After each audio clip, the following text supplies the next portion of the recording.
My name is Michelle Marquis, and some of you I know. I've been in the industry for more years than, hi, how are you, Patricia? See, more years than I can count. I spent a lot of time speaking about, I worked for Navis, and I talked a whole lot about direct bookings and the benefit of direct bookings, and I had people go, wait a minute, you're working for company that supplies third party? But the last 3 years that I was at Navis, I talked a whole lot about how OTAs were coming into this industry and how we needed to pay attention to it. And some of the most important things I talked about was kind of understanding each channel and your mix and where you should have things and what they cost. So I'm going to talk a little bit about that, and I'm going to talk a little bit about the different channels and overall. Let me just a quick question here in the audience. How many people love having their boss sit at the front of a speaking session they're in? That's Joel there. He's looking at me all excited. Welcome, Joe, thanks. So let's see, of course the clicker's not gonna work either. Really? Really? Yep, okay.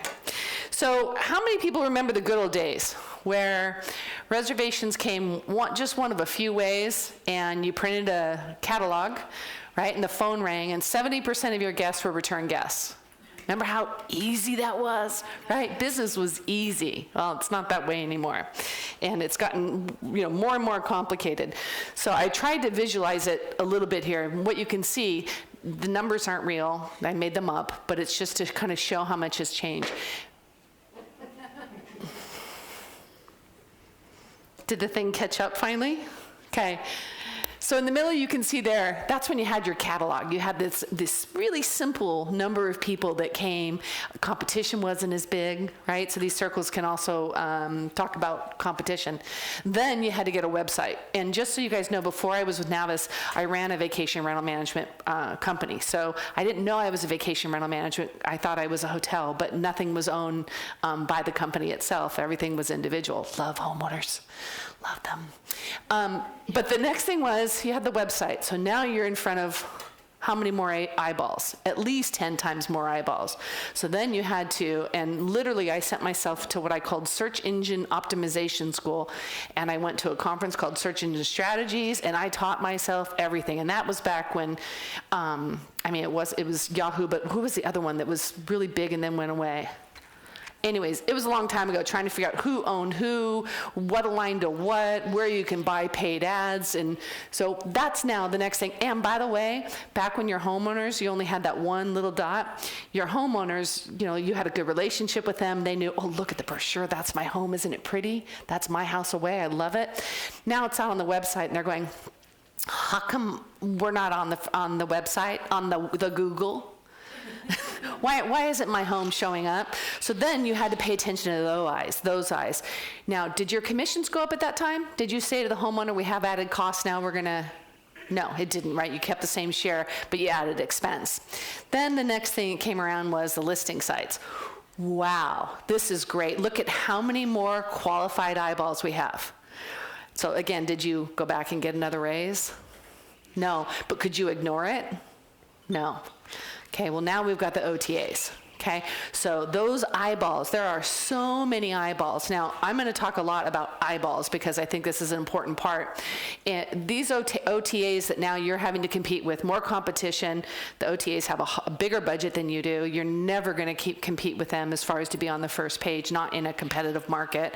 Or if you are, like I have a client in Orlando, or an old client in Orlando, that used to pay close to $300 to get a phone call. To get her phone to ring, it cost her $300, not to mention what would actually convert.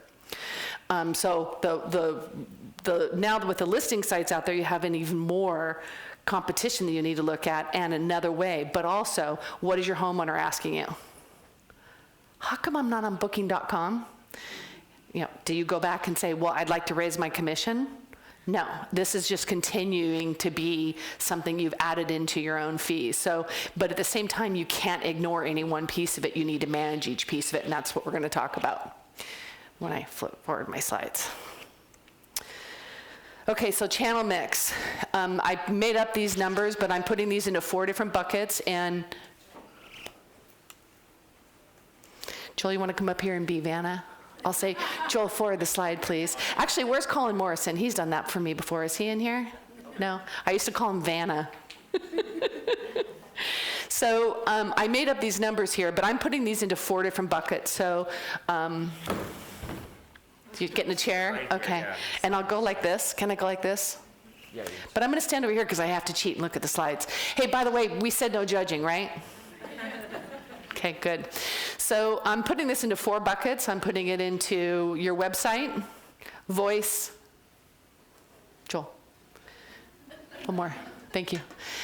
Voice and listing sites. I look at those as 4 different areas that you can manage, and you can manage as a kind of a cost of sale, a cost of acquisition.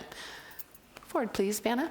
So the first thing we do is talk about the website, and some of the things you need to. And I've broken this down into kind of what you should think about at a super high level. Then I'm going to go through and I'm going to talk to you about specifically what should you be doing differently. So how many bookings do you want from your website? So if you look at your overall business, you're going to decide, and I'm making it up, 25% are going to come from my website, 20 is going to come from voice, 30 from listing sites. Somebody else do the math. That's the OTAs. I don't know what that was exactly, okay? You also, there's like 4, yeah. How many unique sessions does it take to get a booking? So in other words, you know your numbers. So know that if you get 10,000 users on your website, I'm making this up, you're gonna get 1 booking, okay? So if you wanna do more on that site, you need to get another 10,000 sessions to get another booking. So just know what your math is and plan that out. Measure this, hold your web provider accountable. I had lunch with somebody today, and she said, she works for a pretty big company, and she said, man, it just doesn't seem like anybody knows what a cost of sale should be. And I said, well, what you need to find out is what your cost of sale is. And in her example, she has Navis. So I said, know what your cost per call is, know what your cost per booking is, and start there as a metric. You don't know whether that's good or bad, but here's what you do know. In 2 months, is that number better or worse? And if it's worse or the same, you've got to ask your vendor what happened. We were getting it cost, or it was a 2% conversion on our website. Whatever it costs you, know what those metrics are and hold your people accountable to it. Super important. I think there's, okay, voice. So number 1, I don't even have to look at the slide. I talked about it so much for so many years. But first thing is, know what it actually costs you. Okay, because there's a lot of comments around voice is the cheapest. Okay, I don't believe it's the cheapest. I believe the website is. This is the next least expensive for an acquisition cost. However, to do better at it, you need to measure, train, and repeat. Measure, train, and repeat. Find out how your agents are doing. Do some sort of either conversion or how many bookings per hour or something that over time you can average out so you can know what's working. And then once you have your KPIs, go to make them better or worse. And I'm all about KPIs. The first thing that I did when I came to Lexicon is I'm like, okay, I want to measure everything. He said, Michelle, you can't boil the ocean. I said, well, let's measure these 4 things and then do better on those 4 things, even if we don't know where we are right now. I think you'll go. Oh, the other thing about voice, you guys, is, yes, actually, I just went ahead in the slide earlier. So ignore rewrite what I just said, because it really goes to a different slide. Let's start all over on this slide. Voice is going down. It's absolutely true. However, it still is going to be a very high booking percentage because it is important, complicated, and expensive. So I call that high consideration. Because of that, vacation rental industry is not going to automate itself. It's just not going to happen. It's too complicated. Let's see, the other thing I want to point about that.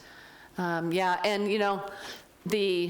the hotel industry is, it's easy, and I'm going to talk a little bit about how technology hooks up from the property management into the OTAs and how the hotel industry, those are double beds, those are super easy. So it makes sense that voice goes down there. It is, even in some of them, I don't know if you've seen, but Hotel Tonight is not even requiring a credit card anymore. So doing something on your mobile device is super simple. Things like that are probably not going to happen in our industry anytime soon. Highest converting, I said that, great. Listing sites, go ahead and throw through like 4 of these.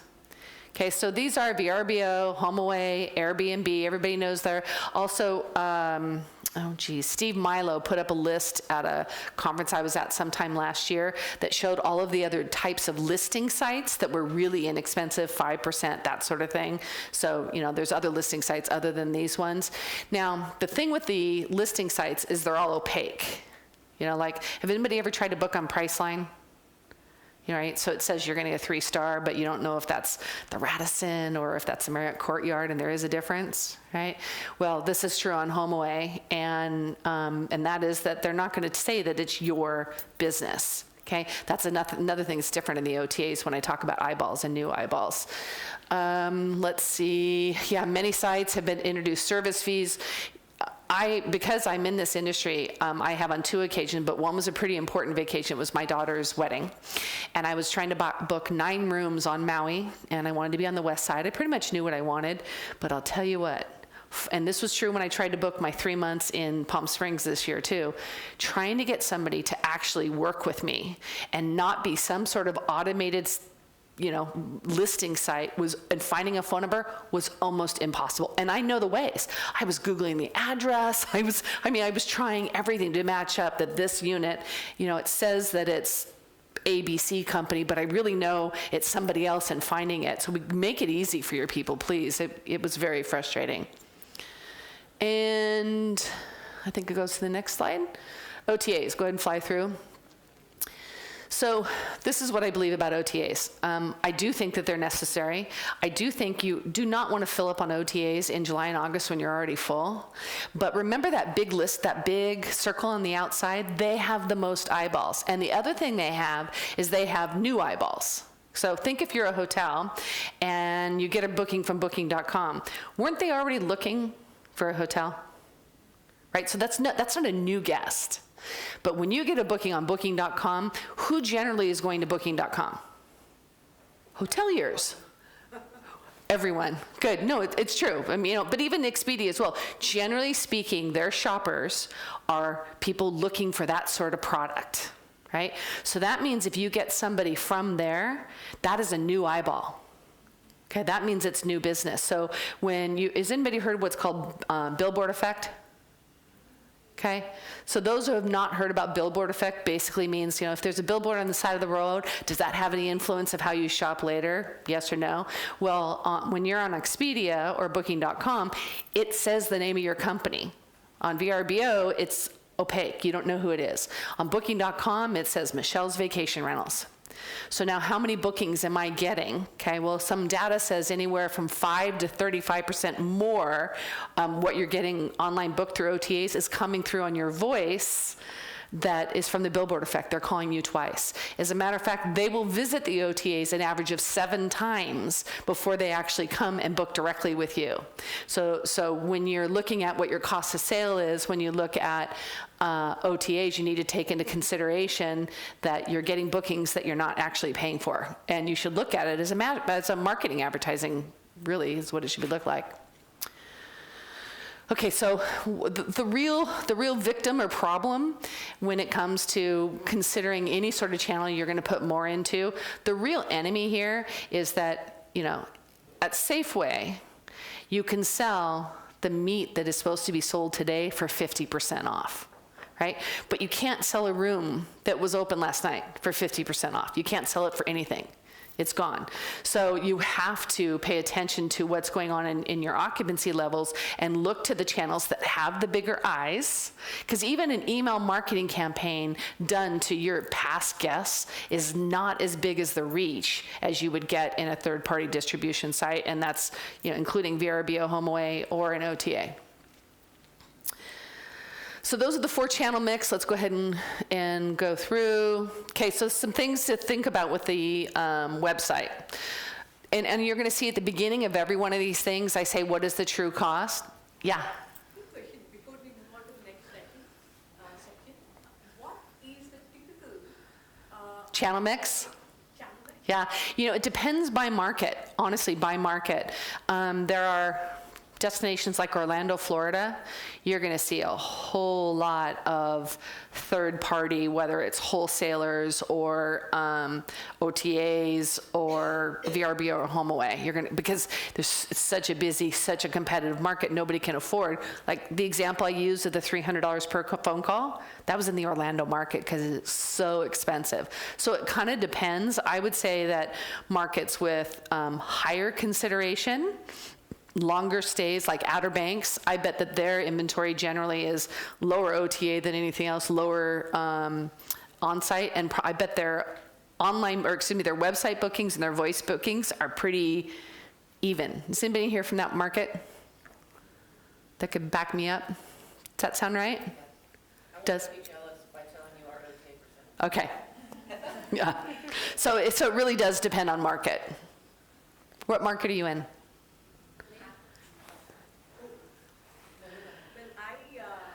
I'm from Yapstone, we process payments. Oh, Palm Springs? Okay, see, I don't even know that destination. So it sounds to me like you should do a whole bunch of OTA or none at all, I don't know. Process payments for OTAs. Oh yes, Yapstone, I'm so sorry, okay, excuse me, I apologize. At first I thought you said Palm Springs and, okay. Okay, and you're gonna find this is a consistent theme. Invest in photography, whether it's your website, I mean, any place you have photography, you guys, invest in photography. I'm going to show you an example of a couple, but this is important no matter what you're doing online, OTAs, VRBO, HomeAway, and that doesn't mean misrepresenting the property either. Don't do that. That's really bad. It's really bad for your business. It's bad for the industry. But have good quality photos. Make it easy to book. Oh my gosh, some websites are so, especially if you're trying to compare. Oh my gosh. So make it easy to book. Have a book easy button, literally.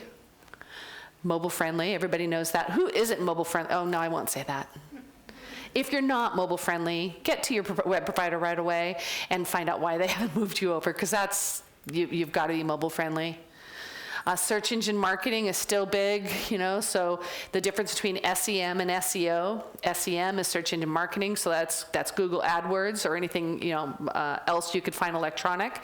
Search engine optimization is things you do within your website with keywords or algorithms within your website and how things show. Links, things like that. I'm so like out of tune on what's going on. Where's Susan? Is she here? There you are back there. What else? SEO, what else do you need to do SEO these days? Oh, a lot. And then when I got my last presentation, so like it's all out of the water for this year. So come see me after. There you go. Good, good, good. Unless you want channel distribution, then come see me. Just so we're clear. Okay? And then a good user experience. So that, you know, maybe even go look at other websites, you know, competitors or otherwise, and see how easy it is to book, and then go back to yours and see how easy it is to book, because whether you're online or on the phone, there's so many websites are not easy to book and not easy to compare, because that's usually what you're doing is, okay, wait a minute. And then you also get confused because you're on so many different websites. It's probably 25 now before you book, something like that. Yeah, easy to filter and compare, easy to see pricing. And total pricing, you guys. There's nothing worse than getting through to your booking and going, you think that you're at the $800, and by the time you're done, it's $1,100. And, you know, anybody here from VRBO and HomeAway, Airbnb, you guys got to fix that, because I can't tell you how many times you've lost me because I think I've got the right place. And then before you know it, I'm like when I was looking in Hawaii, I was like $3,000 more. And then I go to another website, I'd find the same booking, and that one's only $400 more than if I'm at this booking. Yeah, frustrating. So some voice considerations. This is what I already talked about. So this is, what is the true cost? What are you looking at? If you have people, you're always going to have people, but how many more people do you need to answer the phone? What does that cost? Do you have Navis? Are you spending money on marketing? What are all those things cost? Because I would argue that OTA business for the vacation rental industry are new guests. So that's a new guest acquisition cost, and that's different than a guest that stays with you a lot. Measure it, and I think train, repeat, report. I already said that. Okay?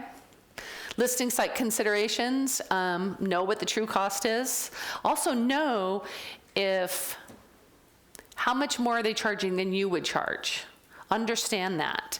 So you don't have to be surprised when someone checks in and is upset with you. Has anybody had that happen? How many? Raise your hand. There's got to be some, because that has to be an issue where people go, wait a minute. Yeah, pay attention to your marking ranking with VRBO. I went right into back into their website and said, what's important to have a good listing? So this is no magic. Have instant booking on. Price competitively, keep content fresh. And photos again. Okay. So channel management. So, obviously what I do what Lexicon does is channel management. So this is what I feel like I know the most about, and what I had, just so you know, I had I'm not kidding, 30 slides of all channel management stuff. Like, oh, that's too salesy. So I cut it way, way back, and we only have a few of them, but it'll still be really good information for you, no matter who you do business with. And what we believe is it's not important that you're on every channel. As much as any channel you're on really well. And I have some slides about merchandising that I'm not going to share when I cut them down, but I'll explain it to you. So if you're at the grocery store and you're looking at you're looking at an aisle, and if something's down here on the corner, do you even see it? You don't even see it, right? But it's on the shelf. But what about an end cap?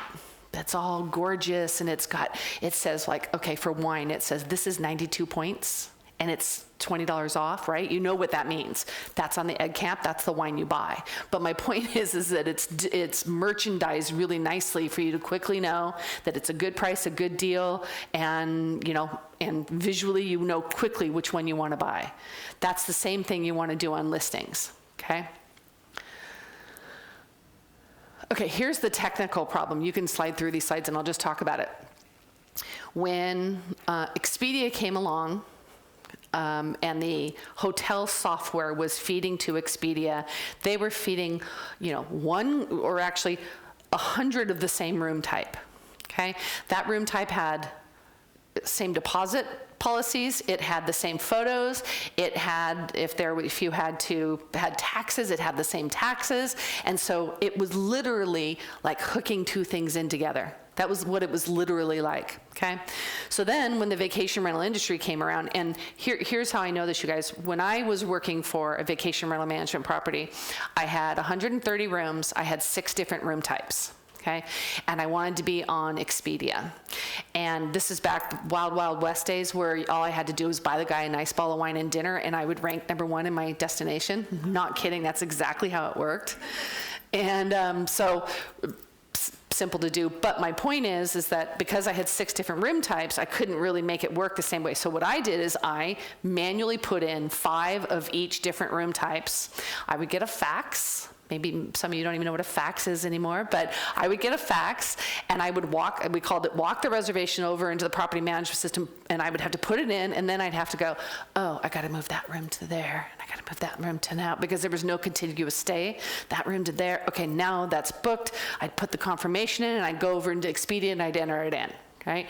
So even that was difficult. Regular hotels didn't have to do that. Now, fast forward, and the property management systems are built to handle the individual room with the individual photos, with the individual policies, individual deposits, all of that good stuff, right? And so who supported as far as the listing sites, the vacation rental industry first? VRBO, HomeAway, right? Then Airbnb. So the technology was built to bring that stuff over one at a time, and not done super well, because it's still very complicated, but a lot better than the OTAs have been able to do it. Okay, so now you'd say, okay, well then they already did all the hard work, but the truth is the OTAs are still booked the same way. So most of the property management systems out there, when they just connect into the OTA, you are going to get a listing of a quality score of something like 30%. And that's because so much of the information is not going to be brought over. So it needs a channel manager to not only put the technology through it, but frankly put some human resources through it and some quality checks in it because, and I'm probably going to jump through a bunch of slides. Go ahead, because I'll probably keep going and, mess up what I want to say. These are some of the channel management considerations. So this is an example of a listing. Okay, so remember I just said that when it comes over, most of the time it's a score of 30%. It needs a channel manager or somebody's really good at it to massage it. Otherwise, you're going to end up with a booking like this. So it's not branded for them. What's the photo of? Washer and dryer, right? It does have 4 stars, so that's good. Has a phone number. I don't know about that. That's interesting. That must go to Expedia's call center or booking.com. I'm not sure. There's some more slides that need to come through there. So my point on this is that you can't just switch on an OTA. Anybody who has gone through this with a channel manager, like Lexicon, has seen, why does it take so long for my listings to get up? It takes forever almost with every company, and that's because if you're doing a good job on this, then it takes a while to make sure that those listings are, like our policy is no listing without a 90% score. We're just not going to put it up there without a 90% score. I've kind of gotten ahead of myself on what I was going to talk about, so I don't know which slides I've talked about. The last thing I was going to talk about is rate management, and that is just, as it goes, you can fly through the slides. This is, as it goes through everything, there are a lot of people that say, well, I'm just going to increase my rates to make up for the commission I'm paying on an OTA and for the channel manager, okay? You can do that. You absolutely can do that. But the problem with that, excuse me. Oh my goodness.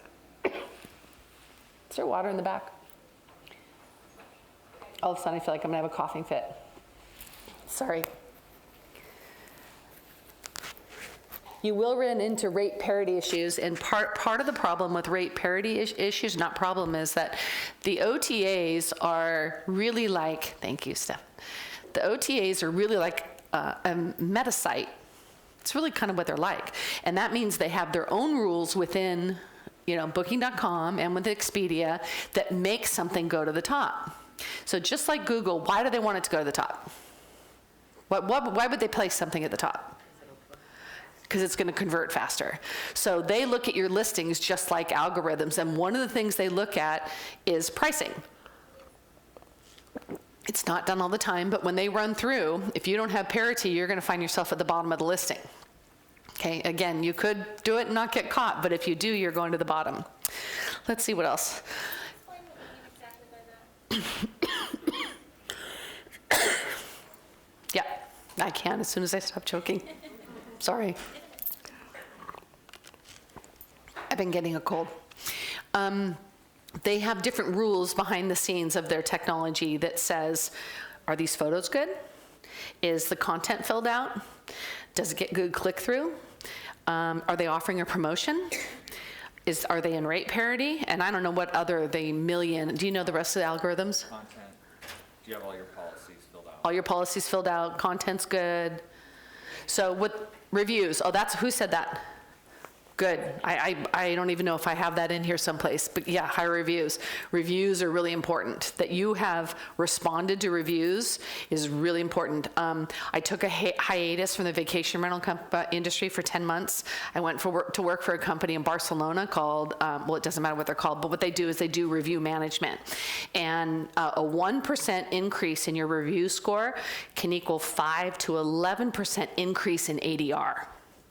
So if you have somebody on there that slams you, make sure you go in there and be authentic. That's really, really important. Don't have an automated response. Don't say, I'm so sorry you experienced this. We'll do better next time. Really be empathetic and good about responding to that review. But that is another thing that will also change the algorithms of your rankings. I do that up there. So that means that wherever you have rates out in the industry, no matter what channel it is, the rate's the same everywhere. But it's not enforced. Well, can I answer that? So, does anybody remember when Expedia sent you hate mail saying you're out of parity with other listing sites? Like they would scrape the other sites and they'd say, hey, I have a price for your listing and it doesn't match. You're actually lower on Booking.com. Has anybody had that happen? Okay, so it used to be a thing. I don't know if it happens as frequently anymore. And there was some litigation in Europe against them for anti-competitive behavior for exactly that type of thing. Against the law. Yeah, so it's against the law in some countries and districts. So they can't legally do that, but it still factors into their algorithm. But we wouldn't recommend getting too far out of parity on different channels anyways, because you're confusing the guests.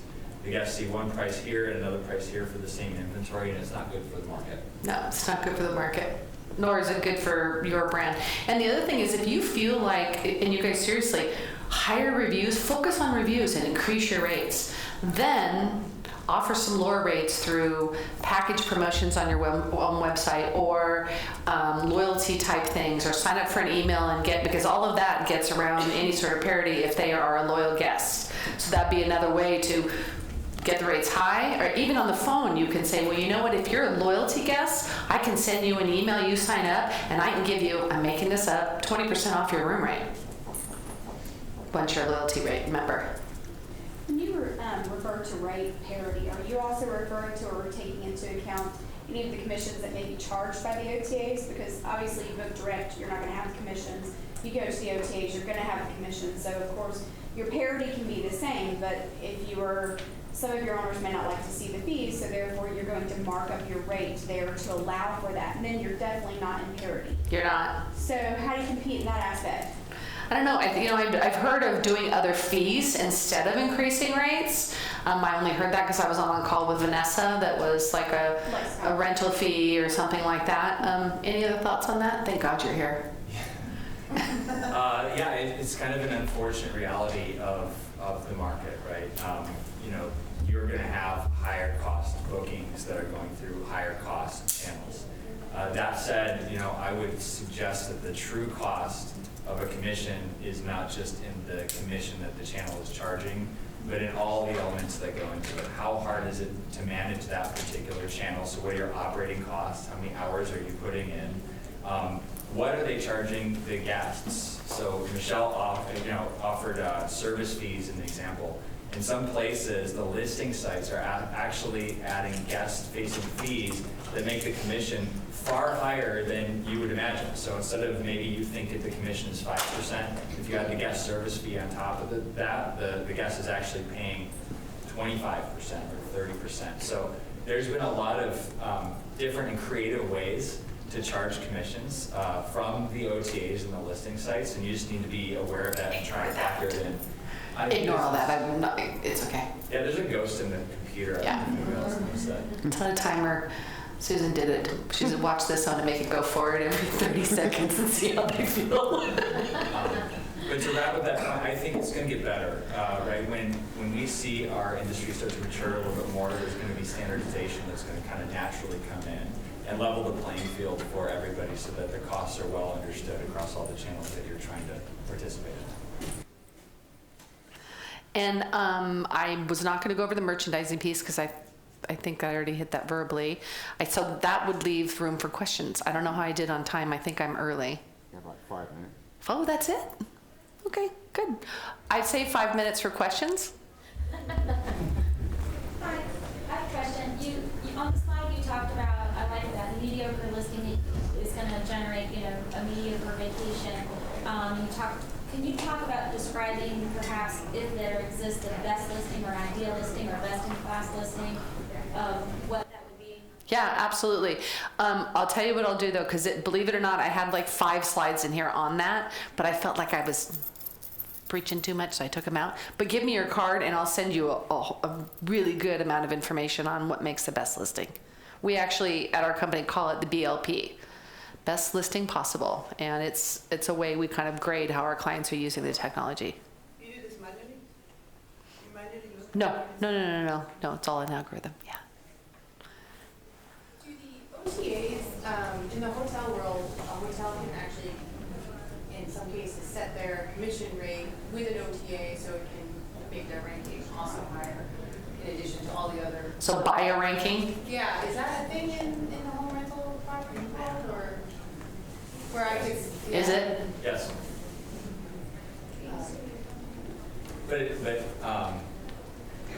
kind of a mixed. You still have to have a quality listing. Yeah, sure. The effectiveness and the ROI of purchasing a higher placement is not always great. Sometimes it can be really effective, and other times it can. It sort of depends on your market. Yes, and it would only be if a booking was made, then the commission would be higher. Well, and I read a study when I was preparing for this, and it showed it was a hotel company, but they went 2 weeks on the OTAs, 2 weeks off, 2 weeks on, 2 weeks off, and they saw a 30% increase in bookings, voice and online, on the 2 weeks they were on the OTAs, which supports brand lift. Any other questions? Do you want one? Do you have a question? Okay, she went like this. Okay. Great. If you want to, we have a little hat back there. If you want to put your business card in there, we are going to be giving anybody who's interested in having basically an analysis done for your channels. We'll do that complimentary for you. So Stefan has that in the back. Yeah. Can I speak in another question? Yep. We've been playing around with testing of different sort of headlines, and I was wondering, in your experience, does that make a difference of changing them up, or is that a time spent that isn't effective? You know, I don't know. I'm going to assume it'd be really good, but that's just from my marketing background. This is Michelle's second month with our company, so bear with her. So for those, what we do is we look at the properties that aren't performing as well as we think they should be, and those are the ones we switch. Not only the headlines, but sometimes we switch the pictures around. Yeah, that's I do good. that constantly too, and I'm Yeah. sure it's worth it ever. It is. I mean, you'll see a difference. I wonder if there's a way to do an A/B test on that technologically. So we don't change the content too much. And the reason being is that the OTAs will generally change it for you, and they'll SEOize your content, so you could submit the perfect description of your property and go to look on the OTAs, and it's completely different because they've optimized it for all the AdWords that is associated with the eyeballs that they reach. But messing around with the photos and making sure you have higher resolution photos, making sure your lead photo is the best one to represent the property rather than the washer and the dryer, or perhaps the bathroom, that's usually a mistake now. Yeah. I'll tell you a funny story about translation back and forth. We put a press release out about my joining Lexicon, and somebody had translated into some other language, I don't know what, and then they translated into English. It was the funniest translation you've ever heard. We're done, pretty much. Yeah, we're done. Great, well, thank you all very much, and come up and let me know if you have any questions.